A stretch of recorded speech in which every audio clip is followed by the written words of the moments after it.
هرم أتري دولته وقالوا كان هذا وحكو كنت قال أنتي مسلمة دستور كود قبل قرآن ما إلهي كتاب كيس وحير اليوم أكملت لكم دينكم وأتممت عليكم نعمتي ورضيت لكم الإسلام لقيها وصفان عيني يقول جلب معناها إنه جلب واتجي كرا وجلب من أنتجي أنا ديهم كيس هنا رجينا ما هذا في الأمر بفير وريا هذا عبسني فرعد ما عبسك ما هلا عبسي وحا ليه because وحي هاينا كبدلي أنا I know ورياش أنت جوجا أنت بدنا عبسناين مركا أديك وحنا كوبلنا نادن عبسن هذا سفيان qayb kamid ah wareysiyada hore u bixisay mid kamid ah waxaad ku tiri dawladdu waa gaalo sax ma tahay ma dhahayno dawladdu waa gaalo may waxaan rabaa aan ku dhamayno hadda ka hadli ma hore ma u tiri waxaan hore u yiri waxa ka muhiim waxaan hadda ku leeyahay may soo inaad iga dhageystaan rabaa hadda waa saxan tahay waa tan waa isla qaadan doonaaye waxaan rabaa hore ma u tiri dawladdu وقالوا وحانري وحي كل رقم الديمقراطية الدستور كسر جد الكتاب والسنة وقالوا دولة الصومالية هذا واحد ذلك كحكمت هذا دستور كاس وحي الدستور ولا قسم من جوري كتابك ما كتاب ولا قسم من جوري هذا أنا كوشرحها كان هذا ذلك كحكمت قالت دستور كقفك واحد كحكمه وقال دستور كيحرك عقاب الصومالية والدين كله وكسر جد دستور كان وحكوا يلا قعنا مجري كرو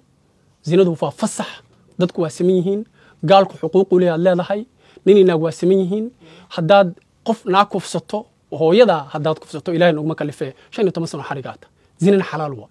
قفكي وحكو حكومة كان دستورك مي كو قرنت هاي قعلا مجري كرو توجا ما يحرك عقاب سوماليد حرك عقاب سوماليد وكنا وحكو قرن توجو وجناح يحرك معها قعلا مجري كرو naagta dhilay wax la yiraahdo zina wax la yiraahdo ma jirto zinada kaliya meeshan ka jirta waxa waaye nin naagtiis hadii lagu qabto oo ninku u dacwado dhibana aata bis wax kale zina ma jirto dhilaysiga waxa la qeexay naagta markay dhilaysiga ku shaqaysato oo ay tahay naag jirkeeda ka ganacsata ama nin jirkiisa ka ganacsado qaniisa aw xalay xarg yar u leey iyo ganax yar saas halkan ku qoran inta qofkii kan ku xukunta marka kan waa diid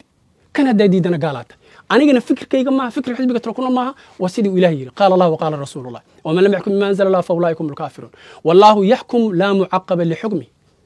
إلهي كتاب كان وحي أسود الجين لسكو حكمه إن أنزلنا إليك الكتاب بالحق لتحكم بين الناس فاحكم بينهم بما أنزل الله إليك آية القرآن هو مركا معناها مرة إن بين الأسوش يقول لي هذا دستور كانوا القسم من جوري ميل هل قف معناها وحنا ربنا وحنا كل شيء فصح عن كسينا قف كست أو ديار وإنه نقلد دوضو ديارنا قف كستا أو ديارو إنه غلط هذا ما أنت وريه متى رجع مجالات معروف كهول لقيه قارن متى لما ربوا اللي يراهذا ووري وحق جري سان واي وحاصل لما ربوا هذا ديارو تاه إن نقلد دوضو ومعناها وإلهي كتاب كيسيان كهلينا ديارنا كنا نقلد دود وكالة دودينا لكن حركة هي لسه عادي يدل ولي أنت مقدشو جوكتي أما كهربا ما مقش يخاف أنت كفسي لوجستي ولا بناء أو أنا لا حكمين يس يا كم ده لابو دعدا جرتو دعدا waxaa jirto nin hada ka hor wuxuu kufsaday naag wuxuu ahaa uu sixray uu kufsaday wuxuu ahaa nin naag soo gursaday soo ninkaas waa zaan al-muhsin in la rajmiyo kufsiga waa muharib in la dilo xaqoo ka dhaca wax shay muqdisho ma tana xukuntay maxkamadda madaniga waxa lagu xukumay 10 sano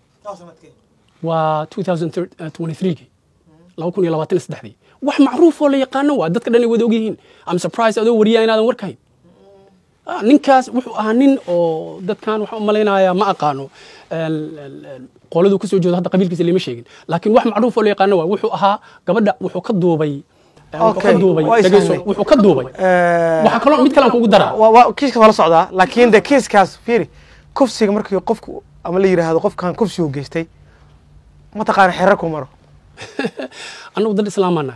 كتابك الله سبحانه وتعالى قفكم مركو ناكف صدق محارب الله لما محارب وأسابق هي أيجو وحي يراهدين في ردي أيجو وحي يراهدين وكو عدين أنا وحن قادني إن وحي يجو يراهدين سومها وحي وكو عديها لي هدي أي سنكو عدين لقوم حكمين وحي يراهدين سوردي على هلي وكدوبي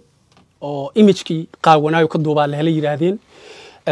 waxaa la yiri sixirkii la soo ogaaday asna wuu sheegay inuu la galmooday say noo sheegeen nin naaqabuuna ninkaas inuu banaanka jooga maaha in la rajmiyo waa in la dilo waa maya hadda lama rabo fiir wariye hadda ha cabsanin farcad ma cabsi kama hadlayna cabsi waxa uga hadlay because wixii waxay ahaayeen ka bedelay ana I know wariyaasha inta jooga intooda badan inay cabsanayaan marka adiga waxaan ku ballan inaadan cabsan meeshaan waxaa jiro qodobka 398 lagu xukumay qodobka 398 naagtaadu hadday ku dacwayso tiraahdo farcad waa ay ku saday 10 sano xarigaata isla maxay meeshii ku taala Sufyaan waxaa tiri waxaan hormuud u ahay xisbi la yiraahdo tala ku nool xaqu ka diiwaan gashay xisbigaaga ma diiwaan gashnaba wali lama diiwaan galin see lagu oran karaa marka xisbi anaga ii taala taas anaga dadka xisbiga ku midoobay noo taala dalkan dawlad bay leedahay ama dawlad baa xukunta cid aanay ka diiwaan gashaneen guddiga madaxa banaan ee doorashooyinkana xisbi looma aqoonsan karo waqtigan xisbiyada waxa loo diiwaan galay si ku meel gaar ah xisbigaaga hadduu uusan diiwaan gashneen leysin uusan ka lahayn muqdisho iyo dawladdii Soomaaliyeed see loo oran karaa waa xisbi taanu ka hadalna xeerarkii dawladdu ku dhaqmaysa iyo dadka Soomaaliyeed ma hadda anaga fiiri waxa la yiri markaan tagnaan rabnay inaan isdiiwaan galino waxa la yiri waxa ku yaala qodobadan saxiixna waxa ku yaalo waa inaad saxiixdo inaad daacad u tahay ku dhaqmayso xeerka dastuurka iyo qawaaniinta wadanka u taala anaguna dastuurkan ka harna inaan bedelno waa waxaan u aaminsanahay inuu ka soo horjeedo alkitaab sunna waxaan u aaminsanahay diin kale inuu yahay sida daraadeed ma qaadan karno ma saxiix karno ma ka qayb gali karno waxaan sugaynaa oo aan rabnaa shacabka Soomaaliyeed iyo dawladda inaan culays ku saarno in ay bedelaan oo noo ogolaadaan inaan u tartarno xisbi siyaasadeedna inaan u tartarno siyaasadda wadanka annagoo aan ku qasbin dimuqraadiyadda inaan qaadano waa tahay xisbigaaga dadka qaybta ka imise gaaraya waa farbadan tira ahaan sheeg karto wallahi macnaha maanta hadda madaxa kaaga ma sheegi karo laakiin waa 12 ka kor ma jira wax kulama ay yeelataan wali oo ay soo fariisteen baraha bulshada laakiin ma jira sarag caadiya mararka qaarkood waa dhacaa laakiin inta badan baraha isku meel ma joogno caalamkan ku kala faafsanahay Mareykan Europe America Latin America Africa Soomaaliya meelahaas kala joogno waa tahay Sufyaan sidaan maqalkaygu hayo nin dibadahaas ka yimid tahay oo wadamada Mareykanka ilaa iyo wadamada Yurub soo arkay ku soo noolaaday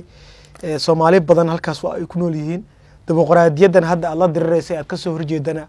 goboladii aad ku nooleed bay ka jirtay muqdisho kaliya gaalada aad sheegaysa ma jiraan dunida kale waa ay joogaan maxaa diidina bartaas waxaad sheegaysa ka sheegto ka faafiso wali farcade waxyaabaha nasiib darrada dadka Soomaaliyeed markaan ka maqlo aan runtii ka naxo waxa kamid ah ereyga sadaatri ma meelaha kale ka faafisid meelaha kale maxay iga galaani aniga Soomaaliyana wadankaana iska leeyahay kanaan citizen ka kanaan wadani ka kan waa shaqadaydu haddaan taas inta ku dhaafo 5 sano Mareykan ku xirnaa waxaan u xirnaana waxay qadiyadan tan laftirkeeda soo shaqadaas waa qabtay inaan dadka ugu yeero oo guto dacwadayda meel kastoo jooga caalamkan ka qabsanay laakiin waxa xoogaa daciifnimo ah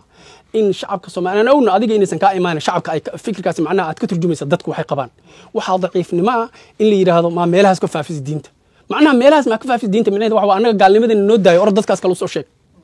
annagana marno anaga waxaan wadankan ilmahayga ku nool أنا كنول ودنيا أنا ودن كان دين تيدن دفاعنا ودن كي كان جعلها دت كي كان جعلها وحن ربا ودن كان لو حكم الكتاب والسنة وحن ربا ودن كان إن لا ترترد الديمقراطية يوحس والله سبحانه وتعالى أويري إن هي إلا أسماء سميتمها أنتم وآباؤكم ما أنزل الله بها من سلطان إن يتبعون إلا ذن وما تهوى الأنفس وحن ديمقراطية إيا مقعية داني ومقعية أدنكو آلتي مادين وإلهي وحجة أسن سودجي waxaad raacaysaana waxa weeyaan oo ay raacayaan dhanigooda iyo naftooda waxa jeclaatay naftu waxa jeclaatan ilaaha sheegay afarayta man ittakhadha ilaaha wa so macnaha inaad la baxdo adigoo muslima inaad tiraahdo dawladda dimuqraadiyana war ilaaha magac noo bixiyay Allah subhanahu wa ta'ala wuxuu leeyahay abaakum ibraahiima huwa samaakum almuslimiina min qablu wa fi hada horay iyo gadaalba isaga ilaaha noo bixiyay muslimiinana ma dhaano jamhuuriyadda islaamka Soomaaliya maxaa noo diiday because waxaa noo diiday gaalada lacagta laga rabo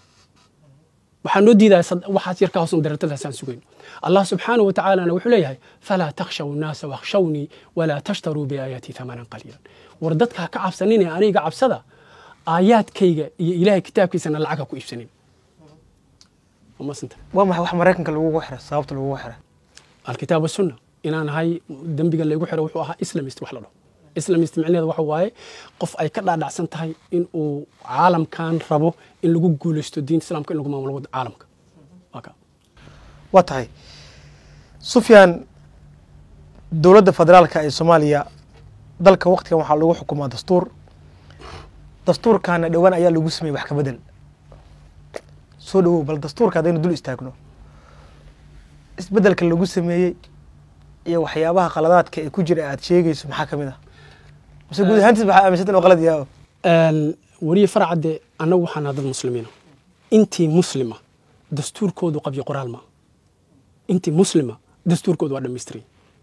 sababtu maxaa daliil u ah ilaahay kitaabkiisa wuxuu yiri اليوم أكملت لكم دينكم وأتممت عليكم نعمتي ورضيت لكم الإسلام دينا كان واحد ميسترين قبل قرآن ما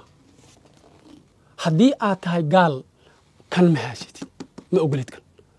هدي آت أقش هاي دستور كان إنه دستور كان يا مسلمات هدا ديدنتها كان والدستور كلقاتنا قالت إلهي كتابك سيكون تعالى ومن لم يحكم بما أنزل الله فأولئك هم الكافرون ومن لم يحكم بما أنزل الله فأولئك هم الفاسقون ومن لم يحكم بما أنزل الله فأولئك هم الظالمون أفحكم الجاهلية يبغون ومن أحسن من الله حكما لقوم يوقنون أفحكم الجاهلية this is حكم الجاهلية because مركي الله سبحانه وتعالى رسول كأنه صدري نبي عيسى مركي الله صدري ديمقراطية واجرتي دساتير قرناية إلهي نوحو يري أفحكم الجاهلية تبغون ومن أحسن من الله حكما لقوم يوقنون هداد خبطه إلهي إنو جرو هداد خبطه إسلام ماذا دون ساعتها كاننا كل قنتي دواي كاننا تورتي دواي ناو سؤال هذه مركان دي بقول لكم كجواب أنا أنت كجرا حبسك وليم وحالي الدستور كوا بدلينا سبيشال قضب بدأت كل جنته وبدلينا سيدا qodobka macna qodobada aan ka hadalno sida qodobka sinaanta oo kale qodobka 11aad faqradiisa koowaad ee sheegaysa dadka dhan gaal muslim qaniis dhillo nin naag in la siman yahay diinta arab gaal ahaw yahuudi ahaw in loo siman yahay wadanka qodobka kale oo ay definition ku sameeyaan sharxaan oo yiraahdaan diinta islaam wadankan islaamka because maanta waxa ku qoran waxa waaye dawladda diinteedu waa islaam laakiin shacabka ma inay ku daran taas definitionkaas inay ku daran define gareeyaan oo sharxaan diinta shacabku waxay tahay qodobka in lagu qaan gaaro 18 sano macnaha waxyaabihi aan la wadaago waxa kamid ah war waxa ari rasuulullaahi sallallahu alayhi wasallam rag baa u dabaaldega xaflad u sameeya sanad guura kasta jimca kasta ragaa u istaaga oo yiraahdaan rasuulku waa jecelna ka soo qaadinay jecel yihiin siday ku ogolaadeen in isla dastuurka laftirkiisa rasuulkii lagu caayo in isla dastuurka laftirkiisa rasuulkii loogu yeero inuu kufsaday Caaisha because marka la yiraahdo 18 sano lagu qaan gaaraa waxaad caynaysaa diinta islaamka wax ka sheegay waxaad leedahay diinta islaamku waa qaldan tahay rasuulkii waa qaldanaa because rasuulkii Caaisha wuxuu ku guursaday 9 sano waxaana loo jiiday 15 sano inuu qaan gaar ku yahay xagee wax ka qaldan yihiin waxaan ku noolnahay wadan wariye faracade qofku markuu quraanka xifdiyo la yiraahdo waa xaafid xaflad loo sameeyo haddii uu yiraahdo hal isku xukumana la yiraahdo waa xaq jir xabsi lageeyo waxaan ku noolnahay wadan la leeyahay boqol muslimiinana haddana markaa tiraahdo ilaahay kitaabkiisa sunnada isku xukunno iska tuurnatan waa lagu xiraa isma qaataan marka waxa la rabaa shacabkeena Soomaaliyeed waa lumeen sababta lumisana waxa waa sandareerto lacag sadaqo macnaha sadaqayana dhihin lacag laga rabo Mareykanka iyo wadamadaas laga rabo dastuurkan waana ku qasbay waa ogyihiin kuwa xataa sharci dejiyaasha sheegay عندود وآذان وفرح مركان مغلنين برلمان كده يسكدها وروحان واقشنا اسكتورن إلهي كتاب كيسان قادم ما قال المقعيس ننكوها لكن وحان أوجهاي ننضحها يناركو لا يشرع دياشو كجرا للي ولو يصدر مركا وحان رمنا إن دتك الصوماليين المسلمين تا إن نكون برارو جنو ورودن كان نجا إسكالي إلهي كتاب كيسي سنة الرسول كان اسكو حكونه دستور كان أنتور وحان رمنا مركا شعب الصوماليين يوجادن وري فراد anigu halkaas ay keenay baaritaana waa lagu sameeyay macnaha intaas leeyahay waxay ahayd ka tanaasul oo waxa tiraahdaa dimuqraadiyadu waa sax mana dhahayno dastuurkan iyo dimuqraadiyada iyo xeerkiisa ciqaabta wax ka jira male waa baadil waa gaalnimo waa in iska tuurno ilaahay kitaabkiisa aan ku xukuntano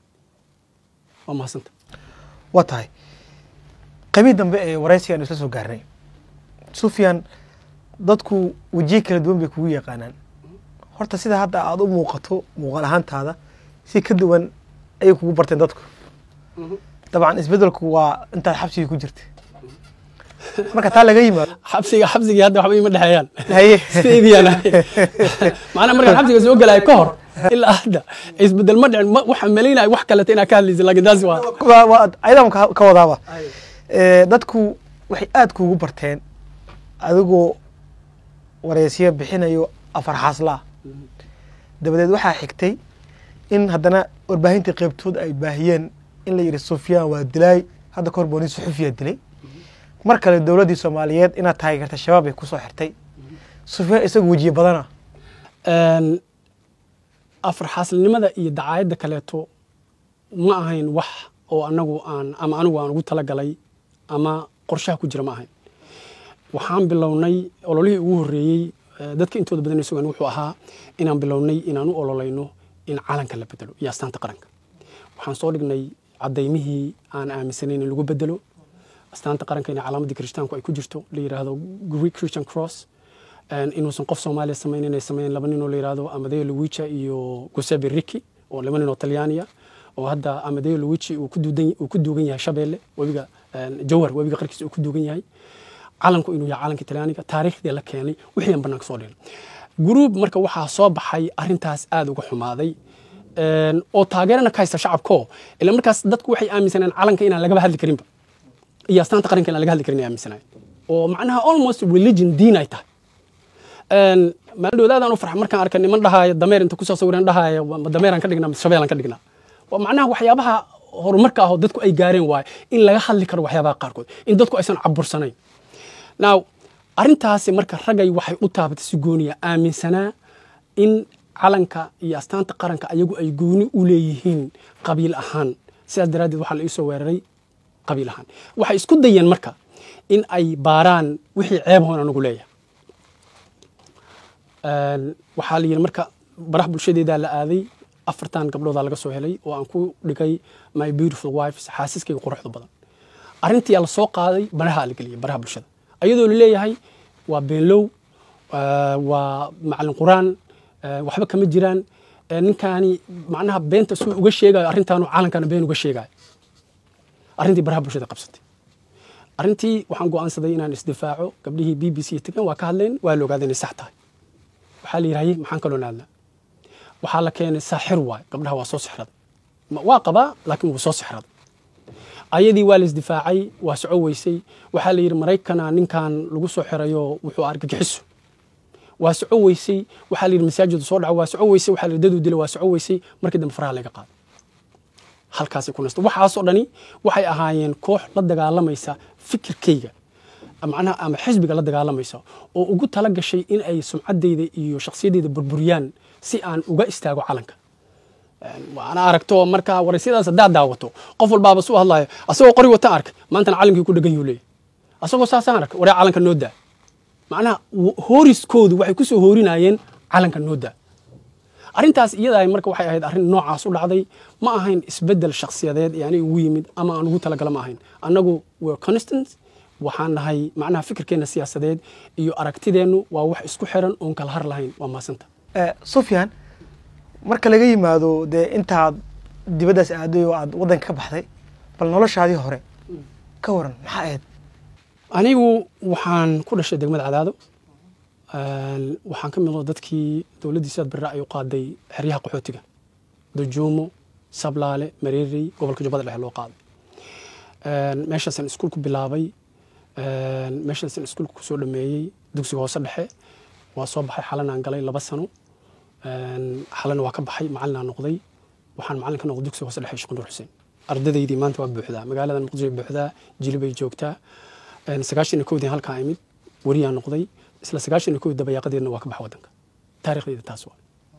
marka macnaha despite the fact oo dad ay ugu sheegeen jabhadu ahaayo aydiidu la socdo waa raggii soo dagaalamay nin mutacallim ah markaas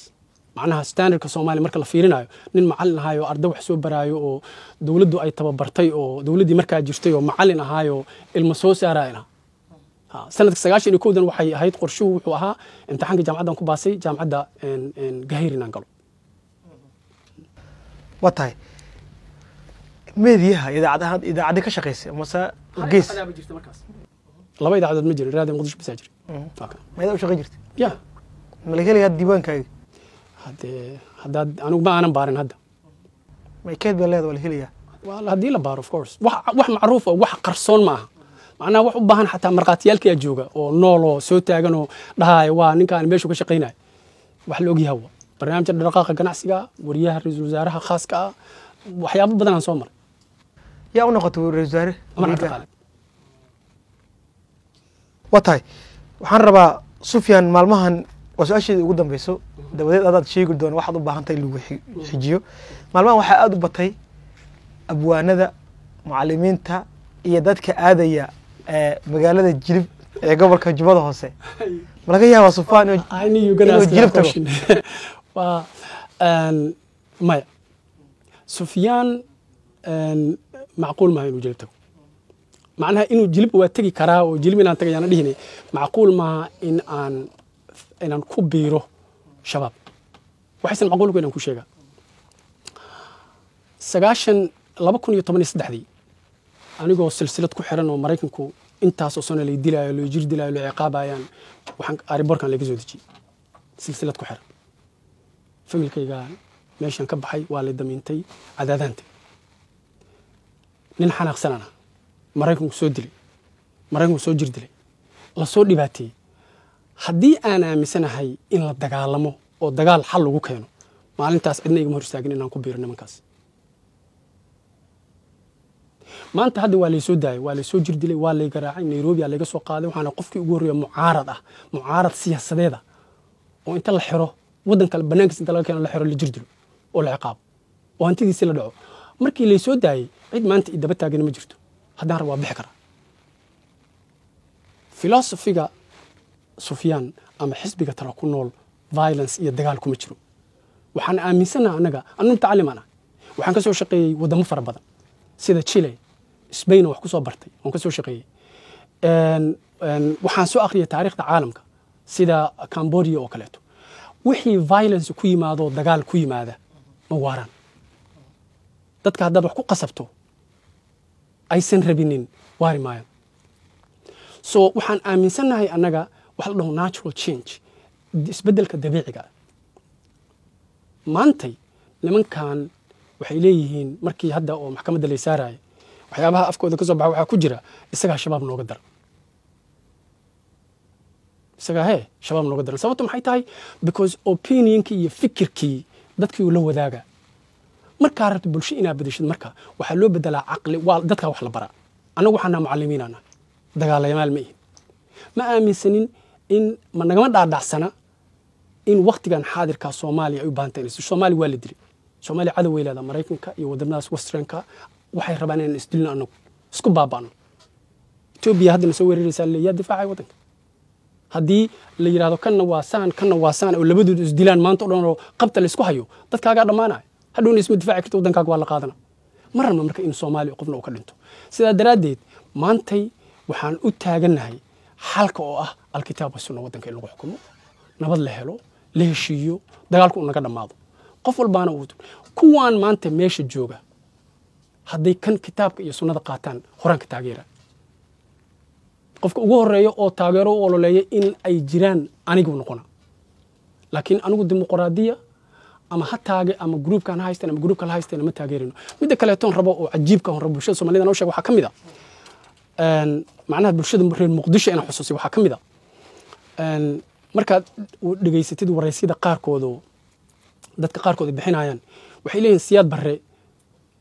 diinta islaamku ka tagay waa mucaarad niman sheeganayna culimadiina asaas dhahay Abdullah Yusuf ayimid waxa la yiri waa murtad hal la dagaalamo Abdullah Yusuf iyo siyaad barre xeerkii la qoray waaye la qoray 1961 siyaad barre waa ka horreeyay Cabdirashiid iyo dawladda soo jir maanta marka kana wax lagu xukumaa see u dhahay dawladdaana waa dawlad fiican oo muslimadii hala taageero tii siyaad barre tii Abdullah Yusuf naadlooda ridawa logic ma aqliga wax galay ma macnaha marka waxa la rabaa wixii qabyaladay wada noqdeen inaad ku taageerto qabiil adigoo diintaadii iibsanayo inta diintii hoos geliso aad qarido diintii islaamka aad qarido tiraado ninkan haduu reehebel yahay qabiilan ku taageero haduu reehebel yahay qabiilan ku aan ku naco oo diintii u isticmaasho qalad waxaan rabaa kale inaan kula socodsiyo wari farxad aniga ololahan alkitaab wa sunna markii nimankan ka horreeyay ay joogeen sida sanad Muqdisho taageerayaal badan ku lahayn waana loo sacbinay maantana waana lagu soo xiray macnaha u dhaxay wax waaye وقبيالة شالي نينكا ماشي جوغي كو قبيل ماهين ري مقدشو ما أنت نينكا ماشي جوغا وكو قبيل سو مربا وحواي كتاب والسنة إيو وحاس أدا الشيغاي سفيان شيخ أحمد شالي وحو أها ويل عدة ما أنت لكن وحو نقدر نينكا سو هرجد عدي هل حروا مركا arrintaasina waa qalad waxaan rabnaa marka bulshada Soomaaliyeed inay ka baxdo oo ka korto wadankan hadii la rabo inuu dago waa inuu noqdo inclusive qof walbaaba inuu xaq u leeyahay qof walbaaba in laga martigeliyo qof walbaaba in uu ku jiro wadanka oo uu qayb ka yahay inaan qolo marginalize laga dhigin oo aan dhinac loo saarin oo la dhigin idinku langaabatiin iyo rehabilitatiin shaqo ku maleeyna naga laan dheera iyo waxaas ma shaqeynayaan waa wixii aan ku soo baabaanay waa waxaan 30 sano iyo ka badan dagaal ugu jirno intii ku horeysaba waa waxaan dagaal ugu jirno waa waxa gaalku uu nooga faa'iideystay Mareykanku uu nooga faa'iideystay oo isku ka jira anaga rehabil lama rabo marka waxa rabaa xalku wax waaye dastuurka islaamku waa xaq waana xal kana xal kan haddaan isku xukunno nabadan galina cizi iyo sharafna asan keenayna oo maasanta